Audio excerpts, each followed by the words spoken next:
Sherri Berry. And Sherri is the co-founder here at Fabric, the owner of Arizona Fashion Source, and also the co-founder of the nonprofit Arizona Apparel Foundation. So tonight I'd like to ask Sherri some questions that are going to help us learn a lot about her and her journey as well. So first I'm going to let her tell us, her titles that she's had and what she's done in the industry and what she does now. So I've worn a lot of hats. You can see all the stuff on the list there. I started out in retail and did that for a lot of years. And like most people who start retail, I started at the bottom of the chain, which I had a college degree, but I started as an assistant manager, and then I was a store manager and an area manager and a district manager. And then I went into the corporate office and worked with all the departments as like a retail store liaison. And then I did training, and I came back out and I was a regional manager, and then I was a divisional VP, and that's when I left. I was running 350 stores on the West Coast out here, and that included Alaska and Hawaii. And I was traveling 5 or 6 days a week trying to hit all those stores. In fact, I had a goal because I thought it was so important to visit them and know who was running all of these stores that I would visit every store at least once a year. And so I was traveling an awful lot to get to all those stores. And but I've done a lot of other things too, as you can see by the list. I'm kind of a serial entrepreneur in between. Actually, running retail stores is very entrepreneurial. I would take each retail store, and it would be a challenge of how to take all the factors that you could control and make that the best possible store as far as how it was doing and sales and everything else. So when I left the retail job, I really wanted to start a fashion brand, and I'm going to talk more about that later, but that was very entrepreneurial. It was a complete shift for me, so let's just say that I was a fashion brand owner for a while. Ran into a big issue with that, which is kind of how this started. But I also was a VP of marketing and sales for Arizona Science Center, which is a major nonprofit. It was a very challenging position, and I ended up putting in a whole new CRM system and IT system for them because I really couldn't function without it while I was there. When I left there, I started working for a startup as a chief marketing officer, and it was a co-working startup. So this is all really interesting because we ended up doing all these things here, kind of by coincidence. But they wanted to become the WeWork of Phoenix, and so they started with a location that was on Thomas and Central. It was called Mod. I don't know if anybody ever went into Mod, but I started, and because I had so much experience opening up all these retail stores, they were also interested in me helping support operationally. They had plans to really grow this. And unfortunately, that didn't work out because there was 5 investors. This is another thing about startups that if anybody's ever been in the startup world, you'll learn, is that I think the management structure for what happens when things start and then grow is critically important. So they had 5 investors, and these 5 people could not agree on anything. I mean, it's just impossible. So went on from that. I was also offered a job coming out of the Science Center when I set up the CRM system to work for a company that does CRMs for nonprofits called Tessitura.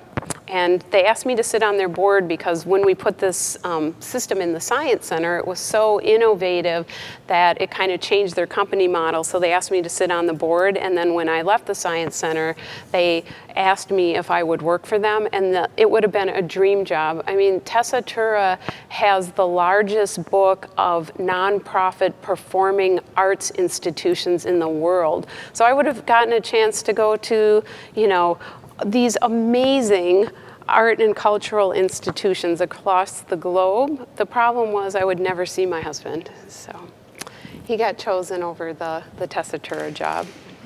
And then Yeah. I have a real estate license. I help my friends buy and sell real estate. I did a lot of commercial real estate when I was with Famous Footwear. I decided to flip a few houses, mostly because I like to remodel them more than I like to flip them, but I did that for a while. The real estate license comes in handy for a lot of things too. It helped us when we were working on the contracts with the city here in this building and finding things. And so there's other things on this list, but in doing all this and running all these stores, I have kind of become, I don't know, I know a lot about a lot of things kind of by accident. So I know how to hire people and I know all the HR things. It ended up that when I was running the stores here in California, they changed the law so that they reclassified what are called the exempt employees, so the people who don't get paid overtime. And when they redid this definition, basically every lawyer in the whole state picked up every single retail chain, restaurant chain, anybody who basically had assistant managers or people who were considered managers but were being paid a salary, and they challenged it. So I ended up being the expert witness for a class action suit in California, and I spent about 2 weeks being downloaded by a team of lawyers on EEOC and employment law, and I testified in that hearing on behalf of Famous Footwear. So I know a lot about EEOC and hiring, and because I had P&L responsibility, I know a lot about books and accounting and hiring people, because if you run 350 stores, and this is going to come back, who you hire and how you manage and lead them is like the most important thing to the success of any business or operation, period. It's all about the people. So I talked about my work background, but I also wanted everybody to meet the Berries, and they're up on the screen right now. So that is Ian and Anna, and of course Sherri Berry, because I married into it, so that became my name. Anna is my stepdaughter, so I luckily gained a stepdaughter, and she is a senior at ASU, and she is in the fashion design degree program here. She's interned here quite a bit, and so that's been amazing to be able to help support her in her career. And then I don't have kids, but I do kind of have kids, because there are these two. Some of you may have seen Cooper bounding around here. He's kind of like a horse of a dog. He's a rescue. And then the little one is little Minnie. So that's Minnie and Cooper. A Mini Cooper. He's like a mascot around here. Yeah. Yeah, I've always heard about him, but I've never seen him. Oh, how have you missed him? I don't know, because I'm here enough. He's a fit model here quite a bit, too. For the dog clothes. So obviously, Sherri has done a lot of things. One of the jobs you didn't mention is the current job. So tell us what your position is here. So I am the co-founder of Arizona Apparel Foundation, which is the 501c3 nonprofit here. And I am the owner of Arizona Fashion Source, which is the manufacturer here, but we also do what is called the development phase of fashion design. Because if you don't develop what you want to manufacture, you can't manufacture it. And development is basically when you know what you want to design, it's making the pattern, it's doing the fittings, it's making the samples, it's doing fit revisions, it's doing once you get the sample perfect, then we have to do things that are grading for different sizes, and then we create cut markers, and we make sure that through this development process, as we're working on creating the perfect design for the designer, that we're also getting ready so that we have everything we need for the manufacturing phase of it. And we have a no minimum small batch manufacturer here, and they are a rare thing. And the reason that no one does no minimum small batch manufacturing here in the United States is because there's absolutely zero money in it.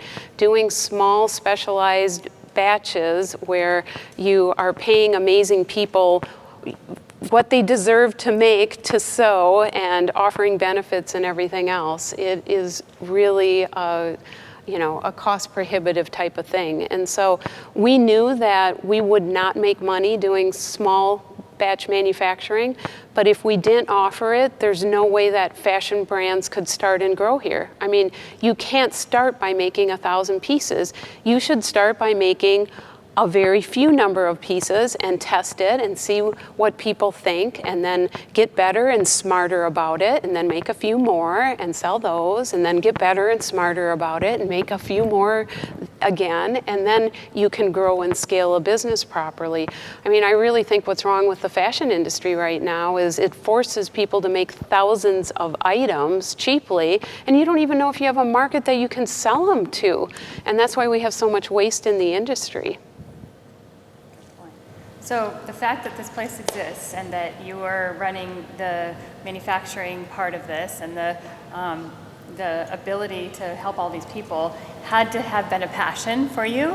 And so I would love for you, and because you're doing this at, obviously, you know, there's a reason it doesn't exist, it doesn't make any money, but she's still willing to do it. Let's find out where that passion comes from. So what is your backstory? How did this become your passion? So you have to flip to the next slide, because this is where it starts.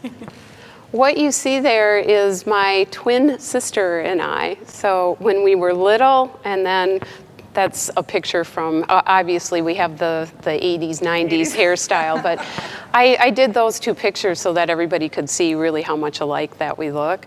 So what happened what happened to us as identical twins is, of course, our parents thought it was very cute and they dressed us alike. We're dressed alike in this picture that you see right here. That happened for way, way too long, and we hated it. So what we did is we decided to take apart our clothes and change them. We tore them apart and re-put them together, and it really created a desire in me to be a fashion designer. I absolutely loved doing it. And I still do. I don't get that much time to do it, but it's really, I mean, from that age, what I wanted to do. So the reason that my sister and I could cut apart our clothing is this is Bernice, and this is Grandma. And Grandma knew how to sew and had a sewing machine, amongst other things. She was the smartest woman I have ever met. At age 19, and this was in the 40s, she had already graduated from college and was teaching at that time. So she was always a mentor for education and, you know, very strong work ethics. I grew up in Wisconsin. Can you tell? Where every O is an A? Wisconsin. And by the way, the Packers are playing tonight. And you're missing it. So this is Grandma. She's my mentor in life. I credit her for a lot of things, but she is the one who also taught us how to sew, so that she's a big piece of this. And I think a lot of my compassion and willingness to help people and everything else comes straight from this woman right here. And your brains. It's funny that you said she's the smartest woman I know, because I think I have said she's the smartest woman I know so many times I can't even count. Thanks, okay, Angela. So I would love to hear about what it took to get to have these kind of jobs, and what kind of education did you have to get into these amazing roles? Well, Grandma, who you saw earlier, this was in the, you know, like mid 80s, and some of you may remember, but the mid 80s was like 2008. It was a horrible job market. It was miserable to try to find a job. Wages were really low. There wasn't an internet. There was no e-commerce. And my grandmother, who was pushing my sister and I all the way through school. And I will say one other thing about my background. This is a little bit personal, but it kind of relates to your question about how did I get all these jobs. When Terry and I were 9 years old, our father left us and my mother, and he went to Alaska and basically completely abandoned the family. And so my mother, who had also raised my older brother and sister, at that time she was a homemaker. She really didn't have a lot of skills, and so she really, really struggled. And it's my grandmother who took us in, who really helped support us and get us, you know, to the place that we needed to be as far as school and everything else. I mean, I can't go into it more, but she, as a school teacher, pushed us to get good grades. And so when I graduated from high school, I had a full ride scholarship to the University of Wisconsin-Madison. And she also told me, you have to do something where you can get a job. Has anybody ever heard that? So I went into the business program. Actually, I started out as a chemical engineer. And the reason I started out as a chemical engineer, it's so boring, right? I started out in that because my counselor said that is the career that you can make the most money in. So I spent 2 semesters, and it was 3 5-credit classes taking physics, calculus, and chemistry. And then you went up to the next level of physics, another level of calculus, and chemistry. And by the time that I was done with my first year there, I still had good grade points. I hated life. I had no interest in physics and chemistry, and I didn't even know where it was going from there. So that's when I switched and I decided to go and get a business degree. So I graduated with a business degree, and I was looking for a job because there was a really horrible job market, and Famous Footwear had their corporate headquarters based in Madison, Wisconsin. And for some strange reason, the president of the company, his name was Brian Cook, he came on campus and did some sort of recruitment fair. And I met him at that time, and he hired me. And 17 years later, I was running 350 stores. What position did you start at? As an assistant manager. And I moved 14 times in 17 years. They kept putting me in the location where there was the biggest problem, or they had to open up the most stores. And so they just kept moving me around. Wow, you're the fixer. You are the fixer. The fixer. Oh, so these are all the things. So how did what did it look like going from brown shoe to your next position? And how did you get that position?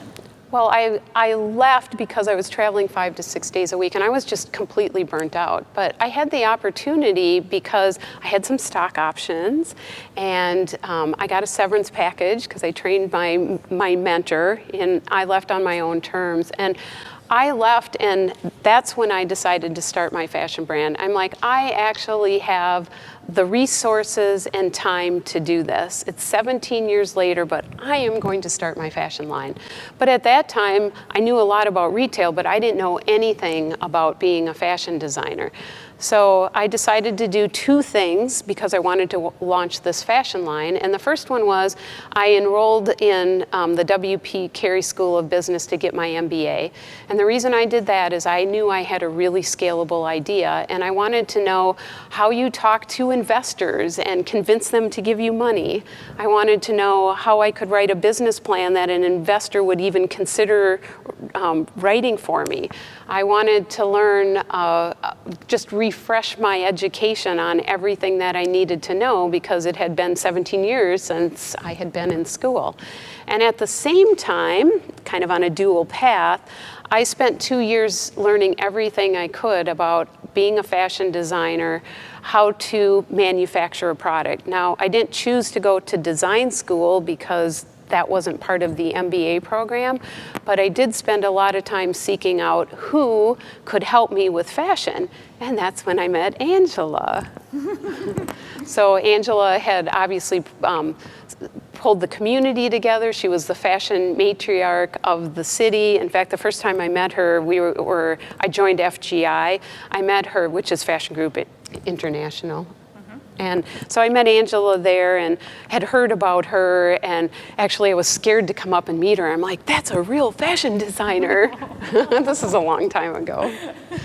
So, but she was really nice, and she helped me with some resources. And then I spent a lot of time in California, and there is a woman whose name is Frances Harder, and she wrote this book. Has anybody ever seen or heard of this book?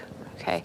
It's a pretty amazing resource of information for fashion designers.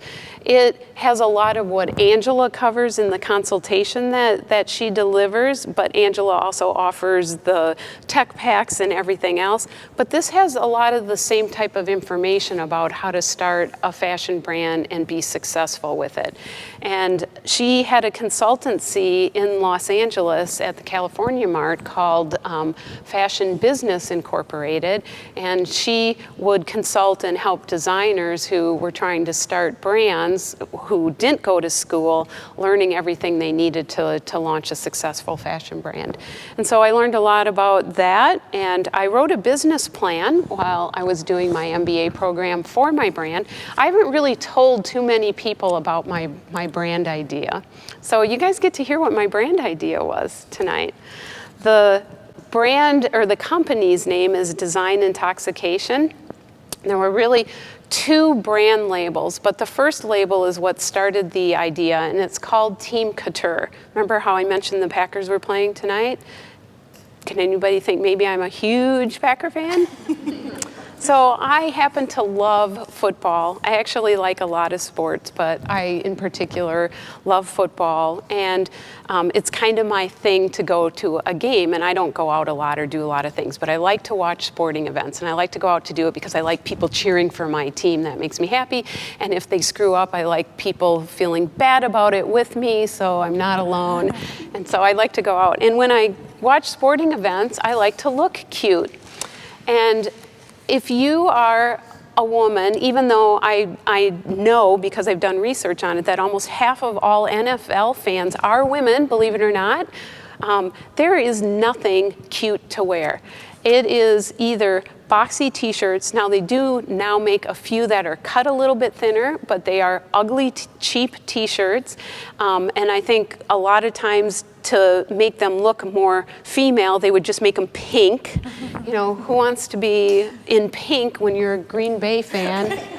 Makes no sense at all. So my idea was, and it still doesn't exist, is to create more of a bridge or couture line of female licensed branded sporting goods apparel.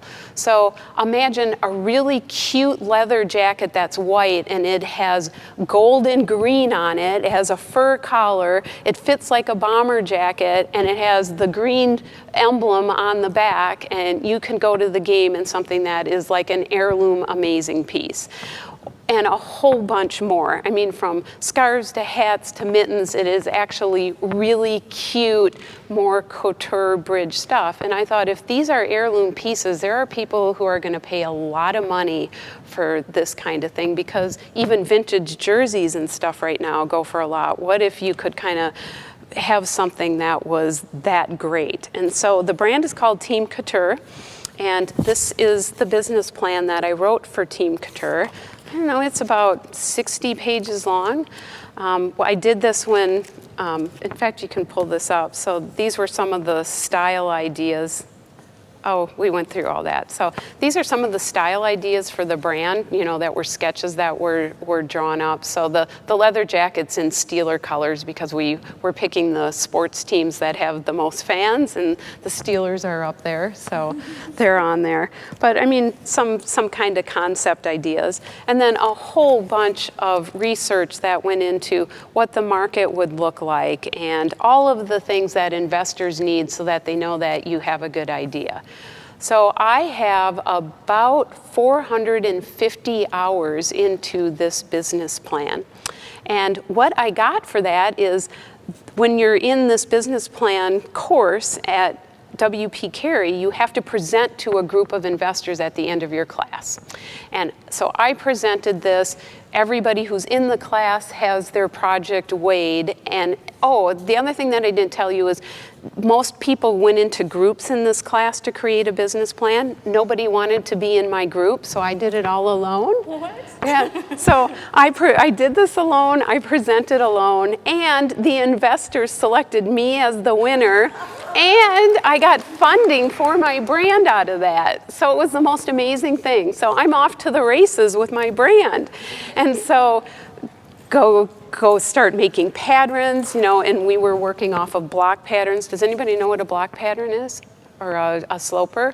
So for example, if you look at the t-shirt design here in the middle, you would create that t-shirt fit and the length and then grade it, but then if you wanted that to be a crew neck, then you could easily just change that style and regrade it. So we came up with a whole bunch of patterns off of some basic blocks and went to manufacture the very first one. There was a client, and that's actually Angela kind of helped me with a pattern maker that was part of the resources, but I had to go to California to manufacture the first batch.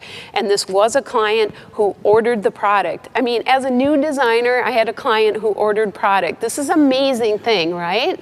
And a lot of it. And so went to have it manufactured, and because I was here and I thought I had dotted all the I's and crossed all the T's, what had happened is it's a digital graded pattern file. When that pattern file went to the cutter, they converted it from inches to centimeters. They cut all of the pieces in centimeters and sent them to the sewing line and sewed them all in centimeters. It was unusable. They took no responsibility. Everybody pointed fingers at each other.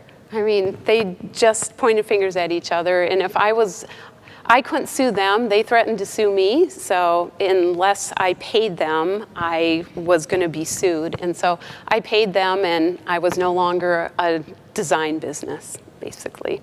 So this happened in 2011. And that's when I went back and I got a job at the Science Center and did a bunch of other things and was kind of rolling around. I had told all my friends and family my very sad story, and all of a sudden in 2006, I think you guys have heard this, Angela posted the GoFundMe campaign for a business partner to buy some equipment for a local resource. And I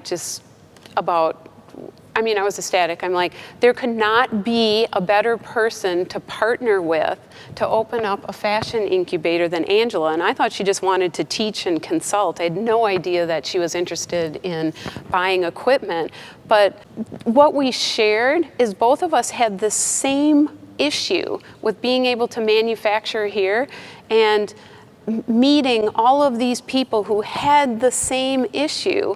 And we thought, well, what we shared is we want to help. We want to create a solution to this problem. We want to help. And so I'm always motivated to try to find solutions to problems, especially when it's a solution to a problem that just about wiped me out personally.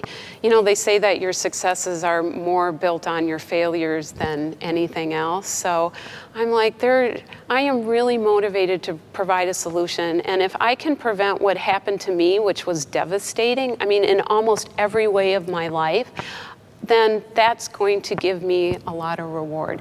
And keep in mind, I didn't know anything about actually being a female apparel manufacturer. I just knew it was a need. So why don't you tell everybody the story from meeting or knowing that, you know, the need was there and that I wanted to solve this problem and you wanted to solve this problem too, and how it evolved into what's here. So as soon as I saw Angela's GoFundMe campaign, of course I email her, I tell her my sad story. I'm like, I want to fix this problem for other people. It sounds like you do too. Can we meet and talk about this? And so, I don't know, we met at like a Denny's, and it was like some really weird restaurant. And we're literally, like you see in the movies, drawing stuff out on napkins, like how we're going to accomplish this in the plan. And by the time that we walked out of that restaurant, 2 hours later, we had decided we were going to buy the equipment that was available for sale from Angela's friend from the denim manufacturer that tried to vertically integrate and couldn't make it. So we had this equipment and we were going to buy it. We had our napkin plan, and I think we went and picked out the equipment and wrote a big check, and then we had a problem. where does it go? It's big stuff, it's big heavy stuff, and it has to get out of this place in like 2 weeks. That's a plan that wasn't on the napkins. So I do have a real estate license, and I started looking for places where we could put this thing. But what was on the napkin plan was, how are we going to be able to pay for the manufacturing? We already knew that was going to be an issue. And we're like, okay, we need other revenue streams. So this should be an event venue, and we can hold fashion shows. And if we have an opportunity to provide workspace for designers, that can create a revenue stream. And we had like all these little ideas of how we could actually create some revenue so that we wouldn't be, in operation for 3 months and then have to shut down because we were trying to make small batches for designers. And so we knew we needed a certain size space. So I found this space in it, and we also wanted to be centrally located because designers are all across the metropolitan area. So I found this location in Tempe. It was actually just a couple of blocks from here. And it was 10,000 square feet, and it was a warehouse, and we thought we could make it work. And the lease was really kind of expensive. And it was scaling up quickly. So, I mean, they kind of gave us a break the first month, but this thing was going like this. And I'm like, ah. So I'm like, Angela, let's go talk to the city of Tempe. And I know that you've kind of heard this story, but the amazing thing about talking to the city of Tempe is Angela had already approached all the other cities with this idea. I didn't even know that. She even had wrote kind of her own community business plan to help support designers to be able to do this. And so she had talked to a bunch of other cities, but she hadn't talked to Tempe. And so I'm like, well, let's talk to Tempe. So I wrote Donna Kennedy an email, and she immediately responded, and she said, can you meet, like, this was on a Friday, the next Monday. And so I wrote another business plan.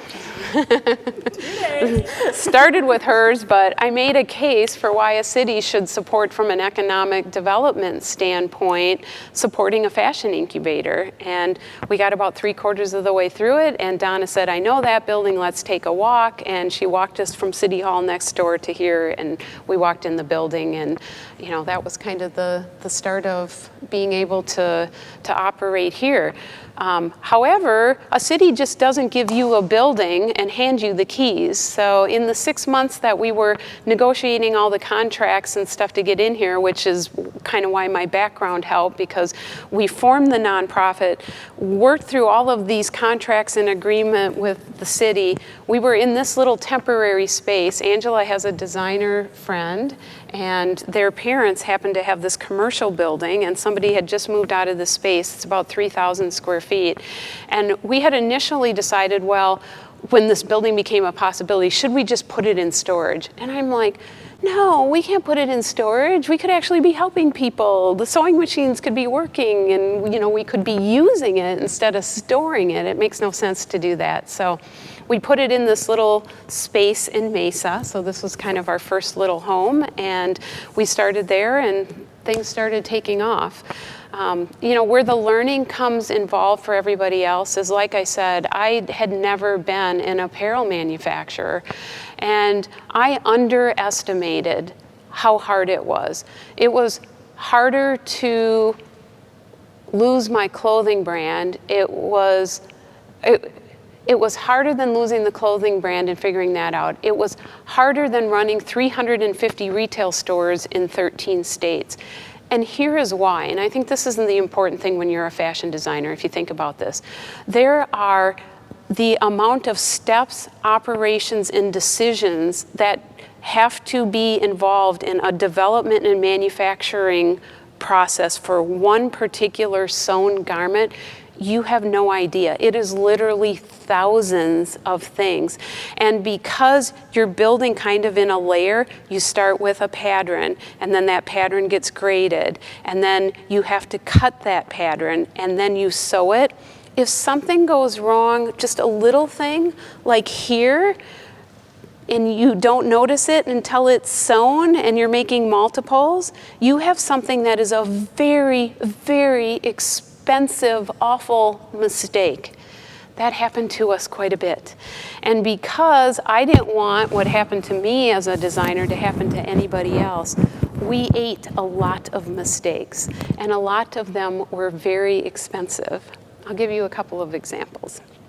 We were trying to fit these circle skirts on the material, and it was a puzzle. It seemed like every time that we laid out the corner of the skirt, just a little bit of a corner was popping off some edge somewhere, but we had to have the grain line, and we didn't want to waste a whole bunch of material.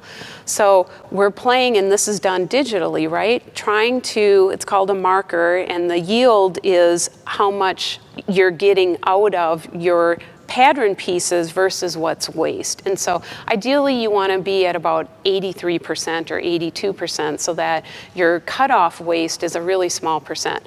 So we're playing with the marker and trying to get it to fit, and moving pattern pieces around and everything else. Go to cut this order, and there's about 200 pieces in it. It's a girl's dress, and it has these circle skirts. And we go to start sewing it, and we have all of the right-hand pieces of the skirts and no left-hand pieces, because one of those pattern pieces got flipped as a mirror on the marker. You know what I mean? It's the same pattern piece, but when you cut them, what you do is one gets flipped this way and one stays this way so that you have a right and a left. And that's really common in pattern making because the piece is a mirror, so you just flip one so that they get cut as a right and a left. Well, in trying to make this marker, somebody had flipped it that way so that it could squeeze in a little bit more, and we cut all right skirt pieces. It wasted, I don't know, hundreds of yards of fabric. And so that had to be rebought. Another thing that happened that we just didn't know at all because we were new and dumb is we went to spread an order, and it was really stretchy fabric. And we did know that if you spread in a stack cut, because you do one layer and another layer and another layer so you can do multiples, that stretchy fabric needs to rest, because when you pull it, it stretches out a little bit. And so you let it rest overnight so it can come back into its natural state. So we knew that. We let the fabric rest. We went and cut all the pattern pieces for the order, and we started sewing them and started noticing, because we had right and left skirt pieces, that some of them were a lot shorter than others. Well, what had happened is, even though we let it rest, the bottom layers had a lot of weight on top of them, so it stayed stretched. So when we cut through those layers, the bottom layers were stretched. Literally, I think if we would have pulled up the stack, it would have gone like this, because the bottom layers were stretched more. And it ended up being like 3 or 4 inches of difference between the pieces that were on the bottom of that stack and the pieces that were on the top. And a lot of these dresses got sewn because nobody knew that the skirt lengths were off that much because of the spread on the cut. And so, again, I just want to, and we compensated the designer and took care of all of these things. But I have one more quick example for you guys to think about. We had sewn an order of white, they were kind of like sweatpants or leggings. They were for an athletic brand. They're kind of like a casual athletic type of brand. And the material that we had made the samples and everything was white. And when the production fabric came in, and they had picked out thread and everything else, when the production fabric had come in, I don't know if it was a different dye lot or what had happened, but the production fabric ended up being not quite white. And we went through the whole cut, sew, and made all of these, and it was done with reverse overlock, so a lot of thread is on the top of it, because it was a decorative stitch, and the thread color was white and the fabric was off-white, and the customer refused the entire order. It was about, $3,500 worth of sewing. And generally, what Angela said is it's up to the designer. Well, part of the responsibility of the designer is to quality control each step along the way so that they can check the grade before it gets done to the marker, and then before it gets cut, and then before it gets sewn. Brands have quality control managers that do that. That's a job, and so they don't let a mistake happen before it goes to the next spot. Now the obstacle here is most small brands don't have the money to hire a six-figure income salaried quality control person to represent them, and these small brands don't even know what to check. They're so new at this. So these kind of mistakes happen all the time to everyone, and virtually hundreds of brands that I've met over the 20 years here in Arizona trying to help people, it's happened to every single one of them. Because, and whether it's us manufacturing or somebody else in Arizona, or LA or New York or anything, it doesn't matter. It's because nobody's quality controlling it, and there are hundreds of people that actually touch your garment along the way, so there's potential for a lot of mistakes. So it's just a normal part of the process when you're a huge brand, but it's a part of the process that gets neglected when you're a small brand. Right. So we paid for the material and cut and resewed that entire order. So unlike other manufacturers, Sherri is the type of person that will own that and take responsibility for it and fix it in her own dime, which I've never seen in 25 years of. So what we learned, and I'm back to having the right people, what we learned is that we have to pretend we're the designer and be the quality control people, and if anything even smells, looks, anything a little bit off, we try to anticipate that and then communicate with the designer before we move forward with anything. And I think that's something that a lot of people don't know about what we do here or why we do it, and it's because we care. I had that happen to my stuff. I don't want it to happen to anybody else's stuff. And so, it's just, there's so much that can go wrong. And, as designers, just watch your stuff, but we spend a lot of time trying to make sure that nothing goes wrong because we want you to have the product that you intended to get. But obviously that involves a lot of time, which is money. So this team that you see back here, you want to tell us a little bit about them? Yeah, so we've gone through, you have to keep old employee files, right? So I know how many employees we've gone through. It's interesting. We have a lot of people come through the doors, and I didn't know this when I first started, but we hired a lot of people who said, oh, I've been sewing for years. I can sew anything. Okay, come sew for us. They don't know how to sew in a production environment efficiently and accurately. And there's almost no one who knows how to, it is a rare skill. So the other thing that we learned in the course of 3 years is that who to hire, who really has the right skills to be able to help 400 different designers now making completely different things on a whole bunch of different machines and be able to do it right. And this team here has 7 4-year fashion design degrees and over 300 years of production industry experience. I would put that team of pattern makers, technical designers, production managers, and sewers up against anybody right now. It's pretty impressive. It's come a long way, for sure. They're so talented. And one of the things I'd like for you to teach everybody is, you know so much about HR stuff. And the law, and what you can and can't do as far as paying for your work to be done. So this is something that is a challenge for us too, because we have to make sure we're paying people fairly. Right. So in Arizona, we have a state law here that says that we're required to do E-Verify, and that means that if you hire an employee, you have to run them through the federal E-Verify system and make sure that they are legal to work in the United States. That is the law. So everybody here has been run through E-Verify. We play by the rules. If you hire employees, you have to provide a certain level of benefits as a W-2 employee. You have to have workman's comp insurance. You have to meet OSHA requirements. I don't know if anybody knows it, but in the last 2.5 years, Arizona has gone from $8 an hour and we're about ready to go to $12 an hour in January. So that is a 50% increase in minimum wage in the last 2.5 years here. And nobody who works for me makes close to minimum wage. I can't pay an expert sewer with 30 years of experience the same rate that a 16-year-old could get at McDonald's. It just doesn't happen. And so everybody here punches a clock when they get in. They get paid for the hours they work.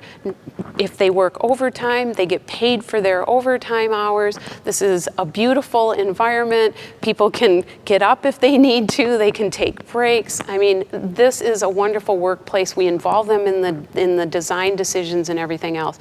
But I think because the challenge of manufacturing domestically is so price-based, because overseas manufacturing, a lot of designers will hire home seamstress, or they'll go to other manufacturers and they'll try to do piece rate. For the most part, piece rate is illegal, because if that piece rate doesn't end up averaging by the hour, paying that person at least minimum wage, plus the opportunity for the benefits, then that is illegal. If you are hiring somebody to sew for you who is not legal to work in the United States, you are a contractor who is choosing to do something that the state and the federal government deems as illegal. So you have to be very careful about who you hire for a sewing contractor, how you're choosing to pay for them, because what you don't want to do is, as a brand, be in a situation where you are doing something illegal and you will have your brand shut down because of those business choices. And this is an industry that is ripe with those problems. And so we take great pride. Well, I wouldn't have it any other way, because I respect my employees, but we do everything here by the book, plus some. Right, so I know that Sherri does not like boasting about herself at all. In fact, just having her do this has been like, I'm forcing her to do this. I'm like, Sherri, you need to come and tell your story, because it's amazing, right? Everything that she's done in her life is amazing. And I'm so happy that she's been awarded and recognized for the things that she's done for this community. And so I want you to tell us a little bit about all of these accolades. Don't be embarrassed. I won't mention two of us, but I mean, together, Angela and I have obviously gotten lots of press recognition, and it's because this is a unique resource and because we've been successful at helping a lot of brands. But we've been successful at helping a lot of brands because we chose to involve the entire community in supporting us. I do call this a public social cooperative enterprise. I think that the ingenuity, the creativity behind how we structured this business model, which is businesses helping businesses and a community helping each other, is what allows this to work. And it's that business model and our success that is what's getting the credit here. So I think it's everybody in Arizona. We kind of, in the fashion design community, deserves the credit. What we just is creatively created the conduit for that to be able to happen. I recently received the 2019 Tempe Chamber of Commerce Businesswoman of the Year Award. And, for me, that is recognition of how successful all of us have been together in building an industry that I don't think anybody thought was possible to start or grow here in Arizona. What about some of the awards for the foundation that you are responsible for? Well, we did get the Community Impact Award for downtown Tempe. A program that's near and dear to our hearts is we won from Mayor Mitchell the Tempe Disability Employer of the Year Award for our support for TCH in making the banner bags here in the building, and a whole bunch of other things. And you didn't get a chance to really tell about what level the sewers are at now. I mean, tell us about what kind of products that are being made out of here, and the success stories of the designers that. Well, and you can start scrolling through. So first of all, if everybody gets a chance, what I did put behind me is 2 racks of samples that we are currently working on or products that are here. I don't keep a lot of samples because we give them back to the designers, and we also want to be very conscious of their intellectual property. But take a look at the garments here, not only the difference of them, but the sewing. Everything here is stuff that we've worked on for individual designers. But I think what I am most proud of, because this is why we are here, this is the passion that drives me, because I wasn't able to start my fashion line, is that we have a whole bunch of brands that are really successful, and they are selling online, and they have great product, and they are taking off. And you can kind of scroll through them. And these are designers that came in here with an idea, and they have product, and they are selling it and doing great, and it all happened here. And so for me, this is really why we're here today, is that these brands have a business. And you know, so this is Chris Corrali. He wanted to make a better men's undershirt because he's a software engineer, and he just hated all the men's t-shirts. They didn't stay tucked in, and they poked out of his shirts, and they weren't comfortable and weren't made with good fabric. And so, I mean, he's even created a better Tommy John's, and right now he has gotten a contract with Made for TV for his particular product. This is Reservoir Atelier. This is a designer who did go to design school. His name is Khalid English. He is extraordinarily talented. I mean, I can't even tell you how talented this designer is. We have made, I think we're on our 16th piece in his collection right now. He has made everything from t-shirts to sweatshirts to jeans to jackets to silk button-down shirts, and he has a whole entire collection. He's already selling it on this particular website, and this kid is going to be really, really famous, and we're so proud of him. He's so fun to work with. This is Jane, the Jane collection. This is Pamela Sassy. She sells Ferraris during the day and decided that she couldn't find any cute sleepwear to work in or to sleep in, that maybe she wouldn't be embarrassed if she was sitting around with friends for coffee or whatever else. So she invented a really cute line of, I mean, I almost call it resort type loungewear, pajamas, and it's called the Jane Collection, and she just interviewed for QVC for her particular line, but all of this was designed and developed here, and she has an amazing website. This is the Ethar collection. I think all of you know Rawa. She has moved from her elegant gowns into more still the same type of fabrics, but she's doing more workwear now, so we're helping her develop that line. In fact, she developed it in her scholarship program, but she's going to be amazing too. She is so talented, and we're so proud of her. This is a brand who was also on our scholarship program. This is their website right now. From idea, literally they got the scholarship on a different brand, and Jessica and Jay came into my office and said, you know, we know that we're going to work on Hayward and Ringo, but we have this idea. And she told me the idea because she couldn't find undergarments for every skin tone as a costume designer working on Dancing for the Stars, and in fact she got fired because she couldn't find matching undergarments that were in nude, and so she was motivated to do it. It's absolutely insanely ridiculous that you can't find nude underwear because your skin color is a little bit different. And so this is an amazing brand. It was completely developed here. This was a challenge because if you think about bras and underwear, they have underwires and hooks and elastic, and imagine trying to find 12 shades of fabric to make it and then find the exact same colors of all of those things. It's impossible. So we ended up working on developing and designing a bra and underwear that's made almost entirely out of the self and contrast material so that we didn't have to worry about matching all of the trims. And it ended up making an absolutely beautiful, comfortable bra and underwear set that's simply stunning and amazing. And Jessica is also really talented. But this brand is going to be huge too. This is Dre Mac. I don't know if anybody's seen him. Some of his stuff is up here on the rack. He has a line of streetwear apparel. This is a really high-end line, and again, he's enormously talented, and we're so proud of him. We've probably made, I don't know, we're on 13 or 14 styles for him right now as well. And this has gone into production. This is Dripping Dog. There's one of the dog robes up there. Yep. So we say we make everything. You know, she started her company here with dog robes. The amazing challenge of this is try to figure out how to create grade rules for dogs. We had so many dogs in here, we were measuring them and playing with them.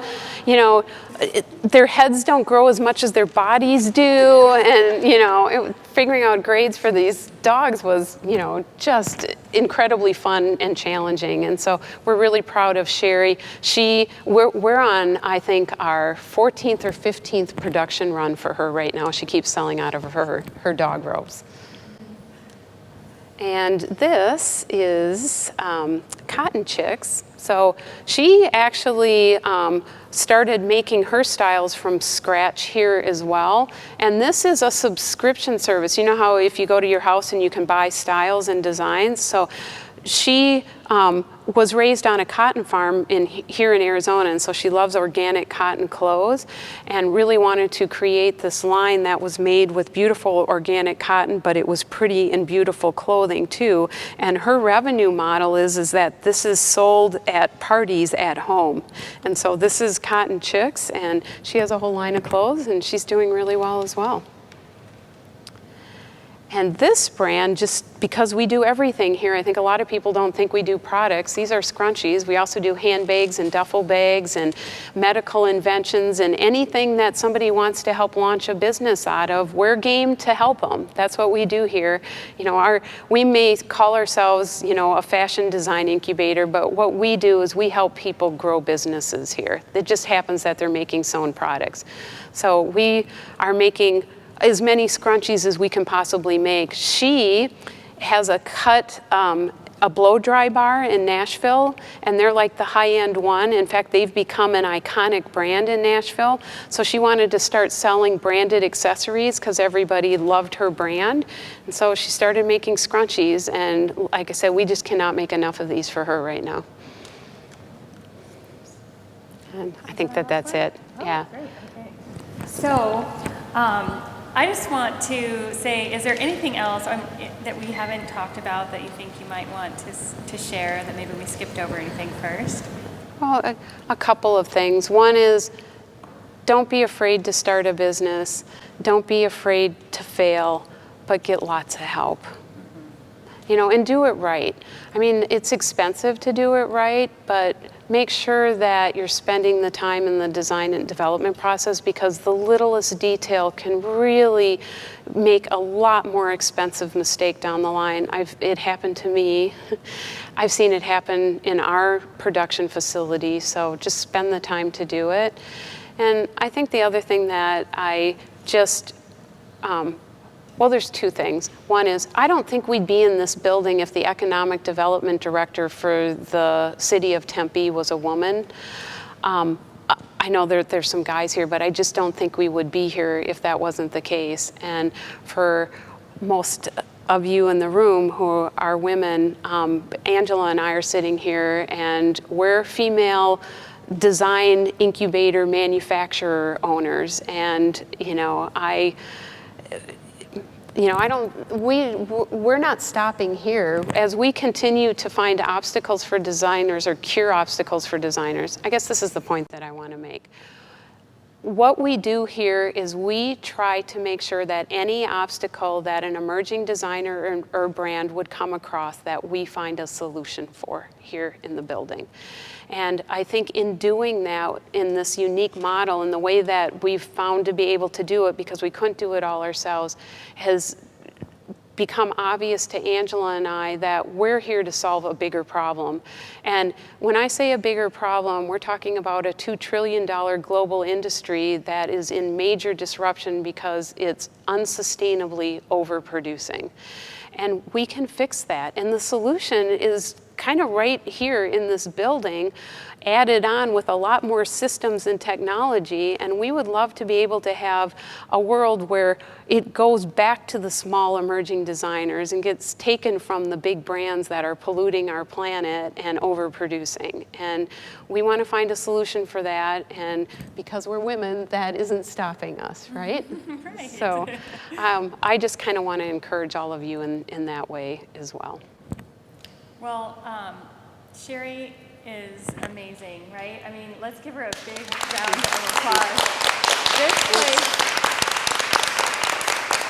would not exist without this woman, and like I said before, she's the smartest woman I know, and you can see why. I mean, and I think it really did come from your grandma. I wish I could have met her too. She's the brains of this operation. It's pretty incredible, and she has so much heart to help all these designers. I mean, what other manufacturer would take ownership of the things that, you know, the designer's fault, and she's just wants to make sure everybody succeeds out of here. So it's a pretty incredible story, and I learned so much, even though I've known you for, she's like my wife at this point. I've met her all the time, and I still didn't know all of these things. So it was so endearing and wonderful to hear those things. Thank you guys again for joining us tonight. And thank you again, Sherri. Thank you.